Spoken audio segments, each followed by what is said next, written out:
ان الذين كفروا ينادون لمقت الله اكبر من مقتكم انفسكم اذ تدعون الى الايمان فتكفرون۔ جن لوگوں نے کفر کیا ہے قیامت کے روز ان کو پکار کر کہا جائے گا، آج تمہیں جتنا شدید غصہ اپنے اوپر آ رہا ہے، اللہ تم پر اس سے زیادہ غضبناک اس وقت ہوتا تھا جب تمہیں ایمان کی طرف بلایا جاتا تھا اور تم کفر کرتے تھے۔ یعنی کفار جب قیامت کے روز دیکھیں گے کہ انہوں نے دنیا میں شرک و دہریت، انکار آخرت اور رسولوں کی مخالفت پر اپنے پورے کارنامہ حیات کی بنیاد رکھ کر کتنی بڑی حماقت کی ہے، اور اس حماقت کی بدولت اب وہ کس انجام بد سے دوچار ہوئے ہیں، تو وہ اپنی انگلیاں چبائیں گے اور جھنجلا جھنجلا کر اپنے آپ کو خود کوسنے لگیں گے۔ اس وقت فرشتے ان سے پکار کر کہیں گے کہ آج تو تمہیں اپنے اوپر بڑا غصہ آ رہا ہے، مگر کل جب تمہیں اس انجام سے بچانے کے لیے اللہ تعالیٰ کے انبیاء اور دوسرے نیک لوگ راہ راست کی طرف دعوت دیتے تھے اور تم ان کی دعوت کو ٹھکراتے تھے، اس وقت اللہ تعالیٰ کا غضب اس سے زیادہ تم پر بھڑکتا تھا۔ قالوا ربنا أمتنا اثنتين وأحييتنا اثنتين فاعترفنا بذنوبنا فهل إلى خروج من سبيل۔ وہ کہیں گے، اے ہمارے رب، تو نے واقعی ہمیں 2 دفعہ موت اور 2 دفعہ زندگی دے دی، اب ہم اپنے قصوروں کا اعتراف کرتے ہیں، کیا اب یہاں سے نکلنے کی بھی کوئی سبیل ہے؟ 2 دفعہ زندگی دے دی۔ 2 دفعہ موت اور 2 دفعہ زندگی سے مراد وہی چیز ہے جس کا ذکر سورہ بقرہ آیت 28 میں کیا گیا ہے کہ تم خدا کے ساتھ کیسے کفر کرتے ہو جبکہ تم بے جان تھے، اس نے تمہیں زندگی بخشی، پھر وہ تمہیں موت دے گا اور پھر دوبارہ زندہ کر دے گا۔ کفار ان میں سے پہلی 3 حالتوں کا تو انکار نہیں کرتے کیونکہ وہ مشاہدے میں آتی ہیں اور اس بنا پر ناقابل انکار ہیں، مگر آخری حالت پیش آنے کا انکار کرتے ہیں کیونکہ وہ ان کے مشاہدے میں ابھی تک نہیں آئی ہے، اور صرف انبیاء علیہم السلام ہی نے اس کی خبر دی ہے۔ قیامت کے روز جب عملاً وہ 4تھی حالت بھی مشاہدے میں آ جائے گی، تب یہ لوگ اقرار کریں گے کہ واقعی وہی کچھ پیش آ گیا جس کی ہمیں خبر دی گئی تھی۔ اعتراف کرتے ہیں، یعنی ہم تسلیم کرتے ہیں کہ اس دوسری زندگی کا انکار کر کے ہم نے سخت غلطی کی اور اس غلط نظریے پر کام کر کے ہماری زندگی گناہوں سے لبریز ہو گئی۔ کوئی سبیل ہے؟ یعنی کیا اب اس کا کوئی امکان ہے کہ ہمارے اعتراف گناہ کو قبول کر کے ہمیں عذاب کی اس حالت سے نکال دیا جائے جس میں ہم مبتلا ہو گئے ہیں؟ ذَلِكُمْ بِأَنَّهُ إِذَا دُعِيَ اللَّهُ وَحْدَهُ كَفَرْتُمْ وَإِن يُشْرَكْ بِهِ تُؤْمِنُوا فَالْحُكْمُ لِلَّهِ الْعَلِيِّ الْكَبِيرِ۔ جواب ملے گا، یہ حالت جس میں تم مبتلا ہو اس وجہ سے ہے کہ جب اکیلے اللہ کی طرف بلایا جاتا تھا تو تم ماننے سے انکار کر دیتے تھے، اور جب اس کے ساتھ دوسروں کو ملایا جاتا تھا تو تم مان لیتے تھے۔ اب فیصلہ اللہ بزرگ و برتر کے ہاتھ ہے۔ یعنی فیصلہ اب اسی اکیلے خدا کے ہاتھ میں ہے جس کی خدائی پر تم راضی نہ تھے، اور ان دوسروں کا فیصلے میں کوئی دخل نہیں ہے جنہیں خدائی کے اختیارات میں حصہ دار قرار دینے پر تمہیں بڑا اصرار تھا۔ اس مقام کو سمجھنے کے لیے سورہ زمر آیت 45 اور اس کا حاشیہ بھی نگاہ میں رہنا چاہیے۔ اس فقرے میں آپ یہ مفہوم بھی شامل ہے کہ اب اس عذاب کی حالت سے تمہارے نکلنے کی کوئی سبیل نہیں ہے، کیونکہ تم نے صرف آخرت ہی کا انکار نہیں کیا تھا بلکہ اپنے خالق و پروردگار سے تم کو چڑ تھی، اور اس کے ساتھ دوسروں کو ملائے بغیر تمہیں چین نہ آتا تھا۔ هو الذي يريكم آياته وينزل لكم من السماء رزقا وما يتذكر إلا من ينيب۔ وہی ہے جو تم کو اپنی نشانیاں دکھاتا ہے اور آسمان سے تمہارے لیے رزق نازل کرتا ہے، مگر ان نشانیوں کے مشاہدے سے سبق صرف وہی شخص لیتا ہے جو اللہ کی طرف رجوع کرنے والا ہو۔ نشانیاں دکھاتا ہے، نشانیوں سے مراد وہ نشانیاں ہیں جو اس بات کا پتہ دیتی ہیں کہ اس کائنات کا صانع اور مدبر منتظم ایک خدا اور ایک ہی خدا ہے۔ رزق نازل کرتا ہے، رزق سے مراد یہاں بارش ہے، کیونکہ انسان کو جتنی اقسام کے رزق بھی دنیا میں ملتے ہیں ان سب کا مدار آخر کار بارش پر ہے۔ اللہ تعالیٰ اپنی بے شمار نشانیوں میں سے تنہا اس ایک نشانی کو پیش کر کے لوگوں کو توجہ دلاتا ہے کہ صرف اسی ایک چیز کے انتظام پر تم غور کرو تو تمہاری سمجھ میں آ جائے کہ نظام کائنات کے متعلق جو تصور تم کو قرآن میں دیا جا رہا ہے وہی حقیقت ہے۔ یہ انتظام صرف اسی صورت میں قائم ہو سکتا تھا جبکہ زمین اور اس کی مخلوقات اور پانی اور ہوا اور سورج اور حرارت و برودت سب کا خالق ایک ہی خدا ہو، اور یہ انتظام صرف اسی صورت میں لاکھوں کروڑوں برس تک پہم ایک باقاعدگی سے چل سکتا ہے جبکہ وہی ازلی و ابدی خدا اس کو جاری رکھے، اور اس انتظام کو قائم کرنے والا لازماً ایک حکیم و رحیم پروردگار ہی ہو سکتا ہے جس نے زمین میں انسان اور حیوانات اور نباتات کو جب پیدا کیا تو ٹھیک ٹھیک ان کی ضروریات کے مطابق پانی بھی بنایا، اور پھر اس پانی کو باقاعدگی کے ساتھ روئے زمین پر پہنچانے اور پھیلانے کے لیے یہ حیرت انگیز انتظامات کیے۔ اب اس شخص سے زیادہ ظالم کون ہو سکتا ہے جو یہ سب کچھ دیکھ کر بھی خدا کا انکار کرے یا اس کے ساتھ کچھ دوسری ہستیوں کو بھی خدائی میں شریک ٹھہرائے۔ رجوع کرنے والا ہو، یعنی خدا سے پھرا ہوا آدمی جس کی عقل پر غفلت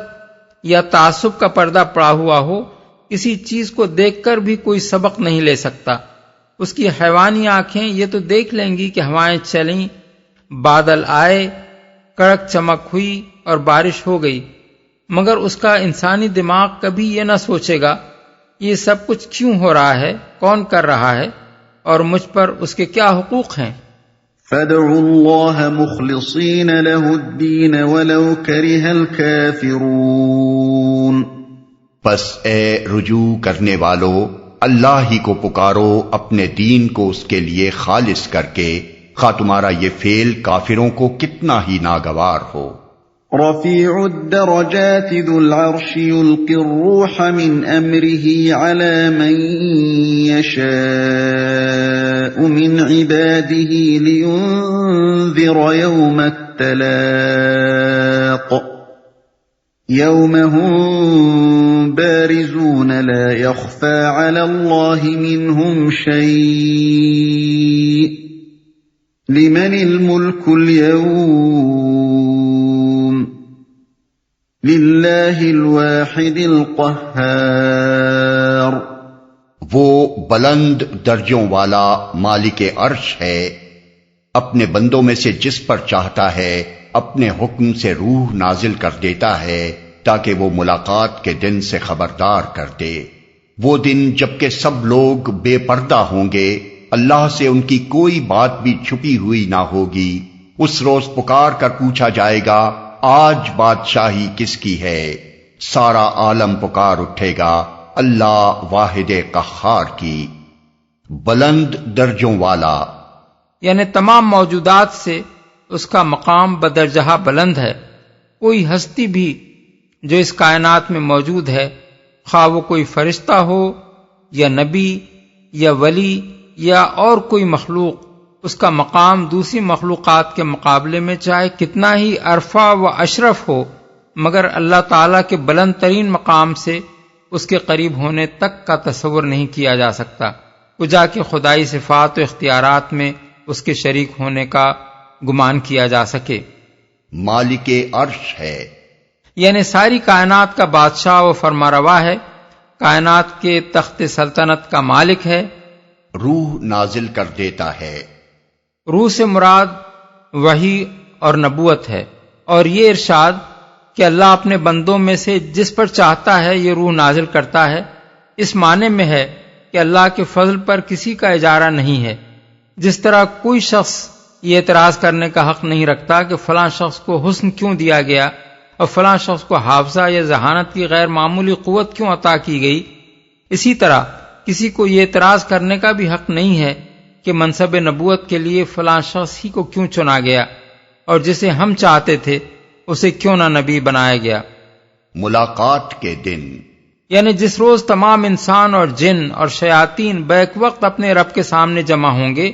اور ان کے اعمال کے سارے گواہ بھی حاضر ہوں گے۔ آج بادشاہی کس کی ہے؟ یعنی دنیا میں تو بہت سے برخود غلط لوگ اپنی بادشاہی و جباری کے ڈنکے پیٹتے رہے اور بہت سے احمق ان کی بادشاہیاں اور کبریائیاں مانتے رہے۔ اب بتاؤ کہ بادشاہی فی الواقع کس کی ہے، اختیارات کا اصل مالک کون ہے اور حکم کس کا چلتا ہے؟ یہ ایسا مضمون ہے جسے اگر کوئی شخص گوش ہوش سے سنے تو خواہ وہ کتنا ہی بڑا بادشاہ یا آمر مطلق بنا بیٹھا ہو، اس کا زہرہ آب ہو جائے اور ساری جباریت کی ہوا اس کے دماغ سے نکل جائے۔ اس موقع پر تاریخ کا یہ واقعہ قابل ذکر ہے کہ سامانی خاندان کا فرما روا نصر بن احمد 301 تا 331 ہجری جب نیشاپور میں داخل ہوا تو اس نے ایک دربار منعقد کیا اور تخت پر بیٹھنے کے بعد فرمائش کی کہ کارروائی کا افتتاح قرآن مجید کی تلاوت سے ہو۔ یہ سن کر ایک بزرگ آگے بڑھے اور انہوں نے یہی رکوع تلاوت کیا۔ جس وقت وہ اس آیت پر پہنچے تو نصر پر ہیبت طاری ہو گئی، لرزتا ہوا تخت سے اترا، تاج سر سے اتار کر سجدے میں گر گیا اور بولا، اے رب، بادشاہی تیری ہی ہے نہ کہ میری۔ اليوم تجزى كل نفس بما كسبت لا ظلم اليوم ان اللہ سریع الحساب۔ کہا جائے گا آج ہر متنفس کو اس کمائی کا بدلہ دیا جائے گا جو اس نے کی تھی۔ آج کسی پر کوئی ظلم نہ ہوگا اور اللہ حساب لینے میں بہت تیز ہے۔ کسی پر کوئی ظلم نہ ہوگا، یعنی کسی نوعیت کا ظلم بھی نہ ہوگا۔ واضح رہے کہ جزا کے معاملے میں ظلم کی کئی صورتیں ہو سکتی ہیں۔ ایک یہ کہ آدمی اجر کا مستحق ہو اور وہ اس کو نہ دیا جائے، دوسرے یہ کہ وہ جتنے اجر کا مستحق ہو اس سے کم دیا جائے، تیسرے یہ کہ وہ سزا کا مستحق نہ ہو مگر اسے سزا دے ڈالی جائے، چوتھے یہ کہ جو سزا کا مستحق ہو اسے سزا نہ دی جائے، پانچویں یہ کہ جو کم سزا کا مستحق ہو اسے زیادہ سزا دے دی جائے، چھٹے یہ کہ مظلوم منہ دیکھتا رہ جائے اور ظالم اس کی آنکھوں کے سامنے صاف بری ہو کر نکل جائے، ساتویں یہ کہ ایک کے گناہ میں دوسرا پکڑ لیا جائے۔ اللہ تعالیٰ کے ارشاد کا منشا یہ ہے کہ ان تمام نوعیتوں میں سے کسی نوعیت کا ظلم بھی اس کی عدالت میں نہ ہونے پائے گا۔ اللہ حساب لینے میں بہت تیز ہے۔ مطلب یہ ہے کہ اللہ کو حساب لینے میں کوئی دیر نہیں لگے گی۔ وہ جس طرح کائنات کی ہر مخلوق کو بیک وقت رزق دے رہا ہے اور کسی کی رزق رسانی کے انتظام میں اس کو ایسی مشغولیت نہیں ہوتی کہ دوسروں کو رزق دینے کی اسے فرصت نہ ملے، وہ جس طرح کائنات کی ہر چیز کو بیک وقت دیکھ رہا ہے، ساری آوازوں کو بیک وقت سن رہا ہے، تمام چھوٹے سے چھوٹے اور بڑے سے بڑے معاملات کی بیک وقت تدبیر کر رہا ہے، اور کوئی چیز اس کی توجہ کو اس طرح جذب نہیں کر لیتی کہ اسی وقت وہ دوسری چیزوں کی طرف توجہ نہ کر سکے، اسی طرح وہ ہر فرد کا بیک وقت محاسبہ بھی کر لے گا اور ایک مقدمے کی سماعت کرنے میں اسے ایسی مشغولیت لاحق نہ ہوگی کہ اسی وقت دوسرے بے شمار مقدمات کی سماعت نہ کر سکے۔ پھر اس کی عدالت میں اس بنا پر بھی کوئی تاخیر نہ ہوگی کہ واقعات مقدمہ کی تحقیق اور اس کے لیے شہادتیں فراہم ہونے میں وہاں کوئی مشکل پیش آئے۔ حاکم عدالت براہ راست خود تمام حقائق سے واقف ہوگا، ہر فریق مقدمہ اس کے سامنے بالکل بے نقاب ہوگا اور واقعات کی کھلی کھلی ناقابل انکار شہادتیں چھوٹی سے چھوٹی جزئی تفصیلات تک کے ساتھ بلا تاخیر پیش ہو جائیں گی، اس لیے ہر مقدمے کا فیصلہ جھٹپٹ ہو جائے گا۔ وَأَنذِرْهُمْ يَوْمَ الْآزِفَةِ إِذِ الْقُلُوبُ لَدَى الْحَنَاجِرِ كَاظِمِينَ ما للظالمین من حمیم ولا شفیع یطاع۔ اے نبی، ڈرا دو ان لوگوں کو اس دن سے جو قریب آ لگا ہے، جب کلیجے منہ کو آ رہے ہوں گے اور لوگ چپ چاپ غم کے گھونٹ پیے کھڑے ہوں گے، ظالموں کا نہ کوئی مشفق دوست ہوگا اور نہ کوئی شفیع جس کی بات مانی جائے، جو قریب آ لگا ہے۔ قرآن مجید میں لوگوں کو بار بار یہ احساس دلایا گیا ہے کہ قیامت ان سے کچھ دور نہیں ہے بلکہ قریب ہی لگی کھڑی ہے اور ہر لمحہ آ سکتی ہے۔ کہیں فرمایا اتی امر اللہ فلا تستعجلوہ، النحل آیت 1۔ کہیں ارشاد ہوا اقترب للناس حسابہم وہم فی غفلۃ معرضون، الانبیاء آیت 1۔ کہیں متنبہ کیا گیا اقتربت الساعۃ وانشق القمر، القمر آیت 1۔ کہیں فرمایا گیا ازفت الازفۃ لیس لہا من دون اللہ کاشفہ، النجم آیت 57۔ ان ساری باتوں سے مقصود لوگوں کو متنبہ کرنا ہے کہ قیامت کو دور کی چیز سمجھ کر بے خوف نہ رہیں، اور سنبھلنا ہے تو ایک لمحہ ضائع کیے بغیر سنبھل جائیں۔ نہ کوئی مشفق دوست ہوگا۔ اصل میں لفظ حمیم استعمال کیا گیا ہے جس سے مراد کسی شخص کا ایسا دوست ہے جو اس کو پٹتے دیکھ کر جوش میں آئے اور اسے بچانے کے لیے دوڑے، جس کی بات مانی جائے۔ یہ بات برسبیل تنزل کفار کے عقیدہ شفاعت کی تردید کرتے ہوئے فرمائی گئی ہے۔ حقیقت میں تو وہاں ظالموں کا کوئی شفیع سرے سے ہوگا ہی نہیں، کیونکہ شفاعت کی اجازت اگر مل بھی سکتی ہے تو اللہ کے نیک بندوں کو مل سکتی ہے، اور اللہ کے نیک بندے کبھی کافروں اور مشرکوں اور فساق و فجار کے دوست نہیں ہو سکتے کہ انہیں بچانے کے لیے سفارش کا خیال بھی کریں۔ لیکن چونکہ کفار و مشرکین اور گمراہ لوگوں کا بالعموم یہ عقیدہ رہا ہے اور آج بھی ہے کہ ہم جن بزرگوں کے دامن گرفتہ ہیں وہ کبھی ہمیں دوزخ میں نہ جانے دیں گے بلکہ اڑ کر کھڑے ہو جائیں گے اور بخشوا کر ہی چھوڑیں گے، اس لیے فرمایا گیا کہ وہاں ایسا شفیع کوئی بھی نہ ہوگا جس کی بات مانی جائے اور جس کی سفارش اللہ کو لازماً قبول ہی کرنی پڑے۔ يعلم خائنة الأعين وما تخفي الصدور۔ اللہ نگاہوں کی چوری تک سے واقف ہے اور وہ راز تک جانتا ہے جو سینوں نے چھپا رکھے ہیں۔ واللہ يقضي بالحق والذین يدعون من دونه لا يقضون بشيء ان اللہ هو السمیع البصیر۔ اور اللہ ٹھیک ٹھیک بے لاگ فیصلہ کرے گا۔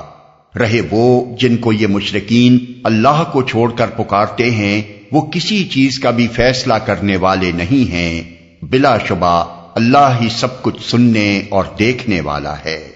یعنی تمہارے معبودوں کی طرح وہ کوئی اندھا بہرا خدا نہیں ہے جسے کچھ پتہ نہ ہو کہ جس آدمی کے معاملے کا وہ فیصلہ کر رہا ہے اس کے کیا کرتوت تھے۔